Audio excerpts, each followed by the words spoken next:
నాన్న చనిపోయిన తర్వాత జీవితం మా ఇల్లు మాటలు మరిచిందే. గలగల వినిపించే నాన్న నవ్వులు గాలిలో కలిసిపోయాయి. ప్రేమగా మాట్లాడే మాటలు, బాధ్యతతో తిట్టే తిట్లు ఆకాశానికి ఎగిసిపోయాయి. ఎప్పుడు ఇంటి ముందు దర్జాగా కనిపించే నాన్న ఇప్పుడు అదే ఇంటి గోడకి ఒక ఫోటోలా వ్రేలాడుతున్నాడు. ఎన్నో ఫోటోలున్నా నా ఫోన్లో నాన్న ఫోటోలే చాలా తక్కువ. ఆయన ఉన్నప్పుడే ఎందుకు తీసుకోలేకపోయావు అని నా మనసు నన్నే నిలదీస్తుంది.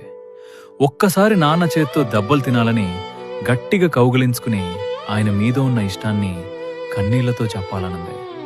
ఈ బాధ జీవితాంతం వెంటాడుతుందేమో, సంతోషానికి కోపం వచ్చిందేమో, మా నవ్వుల్ని మాకు దూరంగా తరిమేసిందే, నిద్రకి కూడా బాధేసిందేమో, కనురెప్పలతో కన్నీళ్లని నొక్కి పట్టేసిందే. నా మనసుకి సర్ది చెప్పుకున్నా బయటికి ఏడుస్తూ కనిపించకని, కాని అమ్మ నవ్వడమే మర్చిపోయింది.